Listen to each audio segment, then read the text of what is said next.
My name is Dr. Sheridan Ross, and today what I'm going to do is I'm going to teach you how to set up your home garden. When you set up your home garden, find a place that's in a sunny location. For a summer garden, you need 6 to 8 hours of sunlight. And so what you want to do is that you want to look for an east location or a south location. In the wintertime, you want to make sure that you're getting plants that need only 4 to 6 hours of sunlight. Okay. So we do have 2 consecutive seasons here in Southern California. In your area, you may have only 1 season. But here's the thing about 1 season. If you set up a garden box like this here, as long as you have a cover on it, you can still grow during the wintertime. But here what we do is that we plant different things during the wintertime. Most of your plants during the winter times that you're going to grow are your lettuces, your cabbages, your broccoli, beets, and all of your root crops, carrots and stuff like that. They love the cool seasons. During the summertime, you have your corn, your peppers, your eggplants, your squashes, your carrots and everything can grow those also. And so you have a lot of space to grow. But again, remember, plants like to be social, so they don't like to be far apart. They like to be close together. So you want to plant them close together so that their leaves are kind of touching. This does 2 things. It kind of gets them social, and it also covers the soil so that now weeds and stuff can't grow. And as long as the sunlight can't shine down on your soil, okay, the water can't evaporate out of your soil. So what it's doing is that if you plant the plants the correct way, and they start growing and filling in, that way you have to water less. So these are some good tips to use if you're starting a garden at your home and something like that. If you're going to be starting your own garden, whether it's been in a garden bed like this or even a pot, first thing that you want to do is find some plants that will grow successfully in there. If you want something that's going to grow really fast, probably the fastest plant will grow will be radishes. Radishes, you're going to start from seed. If you're going to grow radishes, also get you a package of lettuce. It's going to cost you maybe about $2 or something like that. Or you can go to a nursery and get one of these, which is called a pony pack. Okay, this pony pack has about 6 plants in it. This plant I have here is Chinese cabbage, and Chinese cabbage will actually grow year-round. So it's a good thing to put in a pot or even a garden bed or something like that. You want to make sure that you have good soil. Good soil is any soil that has just regular dirt in it, but also has things such as wood in it and things like this. You have to have wood particles. You want it to have pieces of plants in there and everything, so that the microorganisms in your soil can also feed. Because what they're going to do is they're going to take that and change it into fertilizer for your plants to use. First thing that we're going to do, you're going to make your hole, and you make your hole. Some people don't like to use their hands, like to use gloves or tools. I'm a hands person, so I use my hands. With a pony pack like this, you squeeze the bottom sides of it and you push up. You don't want to just try to pull it out, because then you're going to pull the plant out.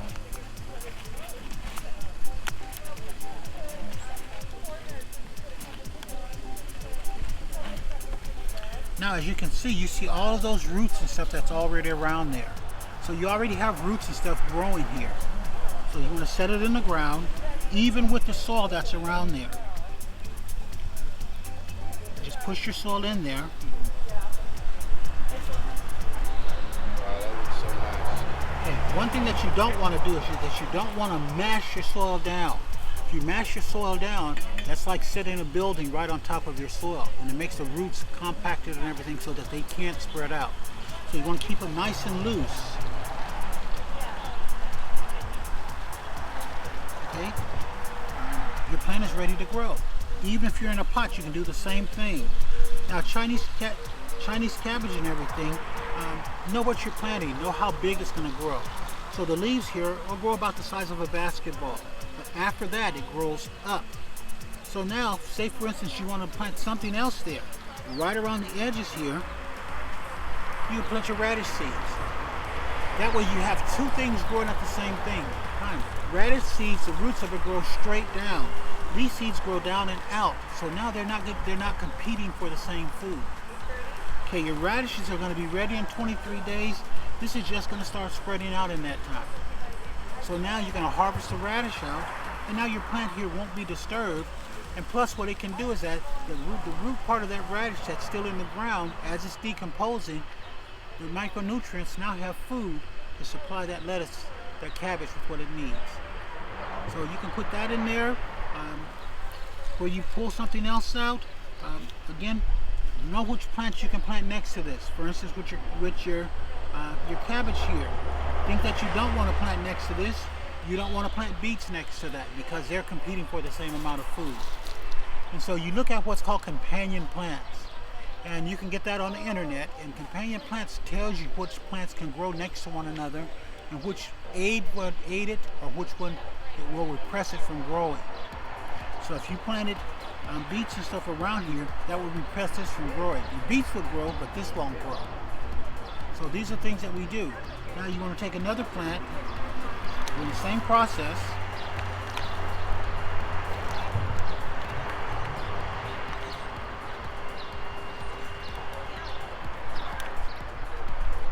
And remember we said a basketball size, which is about like here. So you're going to put it just a little further apart than that. It's okay for the leaves to overlap. Would you say we want to leave maybe 12 inches of space between the roots to grow for the basketball size, or not necessarily? As long as you have good soil, it doesn't matter how far they are apart. Okay, that's the thing that you want to do. Make sure that you have really good soil. Where do we get the soil from? Because we're going to be giving our students some soil. Where should we get it from, and what should we make sure is in there so it's good and healthy? Yeah, you can go the soil that you do not want to get. You don't want to get potting soil. Okay, potting soil is a manufactured soil. It's actually peat moss that's been actually cooked, and then a little nutrients have been added back to it. And so usually your plants will use that up within about the first 4 weeks. And then you'll have to feed your plants. Okay, so you want to get good garden soil. You can get it at any Home Depot or something like that, or if you have a nursery around, get it at a nursery or something like that. Get a good garden soil. If you are going to use potting soil, you want to mix it with a good garden soil. Okay, this way, if you're doing it in pots and everything, it keeps the pot a lot lighter. So you can do that. Now, if you're doing a pot, what you want to do, make sure that your pot has a hole in the bottom. Okay, before you put any soil in there, you want to get a little gravel or something like that and put it in the bottom of your pot. Then you want to put your soil there, and that's for drainage. Okay, your plants don't like their roots sitting in too much water. If it's sitting in too much water, what it does is that it stops the plant from growing. Okay, plants like water, but not too much.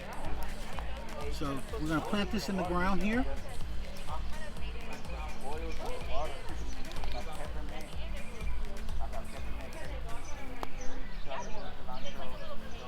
And you notice I'm not patting it down. Now if you look at the rock here, you see the roots from other plants here. Okay. You're still going to use those. You just crumble those up and mix them around there. Again, the microorganisms will eat those. Same thing with any dead leaves. Whenever you have dead leaves from a plant or something like that, even from weeds, as long as it doesn't go to seed, you do not take those and throw them outside of your garden. You take those, crumble them up, and lay them right on your soil. Okay. If you take it and throw it outside of your garden, then all of the nutrients that weed has collected now goes out of your garden. But if you take that weed and you tear it up and put it back on your soil, now as it's starting to die, the microorganisms will go again, start eating it, and so now you're putting it back into the soil. Now your plants are healthy. Now what you want to do is make sure that you water this, and for seedlings and everything, you want to make sure that you water them probably about once every day. Not too much water, but enough water to keep it wet. Maybe like say we have something like this inside, and it's in a shoebox size planter. Should they be adding like 1 cup of water, 2 cups of water on the whole thing, or per plant? Now, if you're going to be inside and it's going to be in a pot, what I suggest is that underneath the bottom of it, you have like a tray or something. And what you want to do is that you want to just keep water in that tray so that the plant, again, in the soil will take up water when it needs it. Okay. Also, when you're inside, and this is important, right next to your plant, fill a cup with water and set it right next to there. And here's the reason why.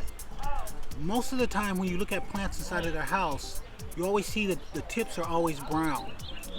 And the tips are brown because the air in your house is very dry. If I took a moisture meter inside of your house, and I take the moisture inside of your house, it's going to be in single digits. If I take that same moisture meter and I go out to the Mojave Desert, it's going to be in double digits.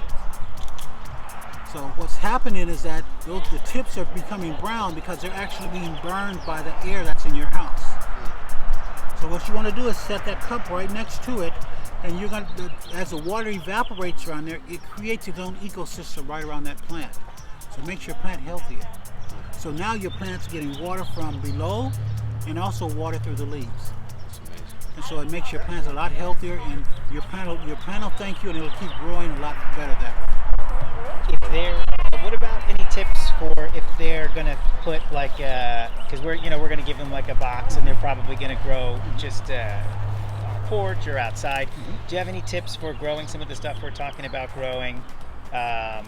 If they're putting it outside, like on a porch, but still inside one of these boxes? Yeah, if you're gonna plant, say, and you're gonna start indoors, and if the plants start coming up, one of the main things that people do too much and too often is that they plant the seeds too deep.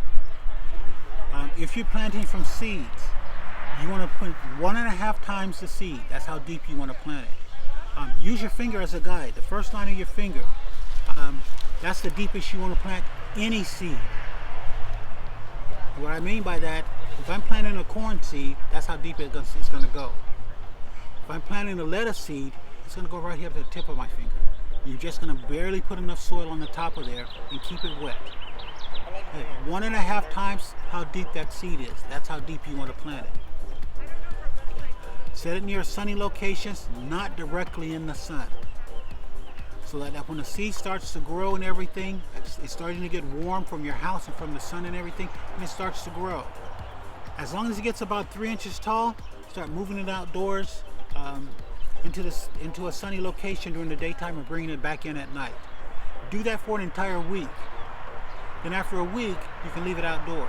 It's called hardening off. You're hardening off the plant so that it gets used to the environment outdoors. Now, if you have animals and everything, a good way to keep animals and stuff away from your plant, get you a couple of mint plants and put them on both sides of your pot. Your animals will stay away from your pots because they don't like the smell of the mint. Okay, this goes for raccoons and everything else, deer and everything else. It doesn't like that. Most of your dogs won't like it and everything like that also. So that's a good deterrent to keep animals away from your plant and everything. That's great. Okay, now as you're going and you're planting and everything, and you're moving it outdoors and everything, if you're going to leave it in that pot there, again, you want to water from the bottom. Never let the water dry out in the bottom here, because what will happen is that even though the water's in the bottom there, what the plant will do is the plant will tell the soil when to soak up water when it needs it. So that's what you want to do. You want the plant to be in charge of when it needs the water. How do we water from the bottom? So we have a shoebox sized plastic container, and we have our 3 pots in there. Will we just kind of pour the water on the side, on the edge of the container, or what should we be doing to make sure we're not overwatering our soil? If you have like a shoebox container and you have pots in there, line your shoebox container with like aluminum foil, and then you put about 1 inch of water in the bottom of the bottom of your pot. So just pour it from the side. Yeah, just pour from the side. And what this does here, when you water from the top here, especially if it gets on the leaves and everything, that could have some detrimental effect if it's not outside. Because what happens is that if it's inside, then that moisture stays on there, and any bacteria that's in your house that gets into that water can also affect your plants. So that's why you want to water from the bottom. When it's inside. When it's inside. And then when it's outside, you start watering from the top. You start watering from the top. The best time to water from when you're outside, the best time to water is early morning. That way it gives the plant time to take the water in, get rid of the water that it needs. As the day is coming on and hot and everything, the plant will actually, up underneath the leaves here, will actually secrete water out from underneath the leaves there to keep itself cool. Okay. One thing to look for is that, and here's the mistake that a lot of people make. They look at their plant and everything, and the plant looks like it's drooping down and it's folding under. Okay, there's nothing wrong with your plant. Your plant is conserving water. So in the early afternoon, you look at your plant, the leaves fall back out and everything, and it's nice and pretty again. But on a hot day, what the plant does is that it brings itself in to conserve water. So don't overwater it too much. It's just conserving water so that not enough water will evaporate off of the leaves and back into the air. Okay. One mistake that people make is that they overwater the plant too much. Okay. As your plant is growing, especially plants with fruit on it, such as strawberries and everything, once you get the flowers on it, you cut back watering by 1/2. Same thing with any plant, even watermelons. You cut back watering on 1/2. So once it starts to flower, we want to go from watering once a day to every other day? Every other day, or fill your soil. If you dig down and you dig down an inch and you see a color change in your soil, it doesn't need to be watered anymore because you have water there. Okay. What you want to do, and what most people don't do, is that you want to water slowly. You want to lay your hose in and just trickle it on there and let it stay there for like about 4 or 5 hours. And then you want to forget it for the rest of the week. That's for outside, or that's for the... That's for outside.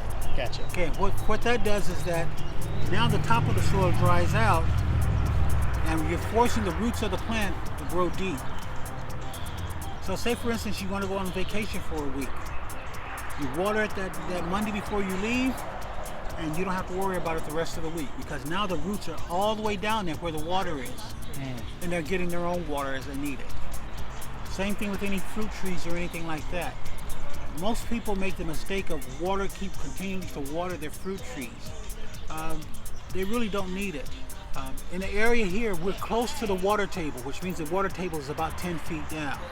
After about 3 years, you should not need to water a fruit tree because the roots are already down at the water table, so they get their water whenever they need it. If you look at the trees around in your neighborhood, even on houses that have been vacant for a long time, they're still growing because their roots are down at the water table. What you see on top of ground is the root structure underground. So if you look at a palm tree, how tall it is, that's how deep the roots are underground. Oh, wow. So that's the thing that you go by. Yeah, that tree is nice and tall. That root structure is way down there. That's why when you go to like in the mountains and stuff, you see these big giant pine trees. Even if we have a drought, they're not affected because their roots are all the way down in the water table. So that's the thing that you have to remember. The water table is what will sustain a plant even though it's not watered, because now it can get its own water. Are there any tips you have towards the end? So let's say they spend the whole week keeping it inside, and then they bring it in and out for the second week, and then for the last 2 weeks it's outside the whole time. Do you have any other tips for them for that last 2-week process? Yeah, the last 2 weeks and everything, most people, they want to over care for your plants. Let it grow on its own. That's a crucial period because we're so used to, oh, this plant is growing and everything, I want to do something for it. You don't have to do anything for it. The plant wants to grow on its own. Just let it be. Just water it when it needs water and just let it be. It'll start growing. With a lot of plants, such as your cabbage and everything, you can take the outer leaves and just clip the outer leaves and eat those while the plant is still growing. It doesn't affect the plant. The plant is going to do what it's going to do. It's going to continue to grow. Okay. When you see a head of lettuce in the store, you're getting probably about 1/3 of the plant. The rest of the plant that you never see, the farmer digs it back into the ground. And unfortunately, that's where all the nutrients are. For instance, head lettuce is 95% water. But you got the outer leaves of it that before the head forms, that's where the nutrients are. But we're used to seeing that big head, and that's what we want. Same thing with your other lettuce. Just harvest the outer leaves. Once you harvest the outer leaves, it'll keep growing more leaves. As long as you don't take the center leaves out, your plant will keep growing. If you're working with people in your community, then everybody just buys one package of seeds. For instance, during the winter time, if you're using lettuce, one package of lettuce seeds has 3,600 seeds. I don't think you're going to grow 3,600 heads of lettuce. And so just everybody share the seeds out and get. One package of cabbage seeds has about 150 in there. You're not going to grow 150 heads of cabbage. Just share them. There's different types of seeds and different types of cabbages and everything. Don't be afraid to try something new. If you see a different type of cabbage, one of the ones that I grow here all the time is Savoy cabbage. Most people have never seen it, and it's kind of crinkly and everything, and so people are not used to the taste of it. But once they do, they become hooked on it. And so try different things that you may not have had before. Increase your palate. And there's a lot of recipes out there for different things. Plant the things that you normally plant, but plant something different each time, so that once you start growing stuff, you can increase your knowledge of what you're growing. It doesn't take a lot of space. 4 feet by 8 feet is good for a family of 4. Most people start off with about 10 by 10.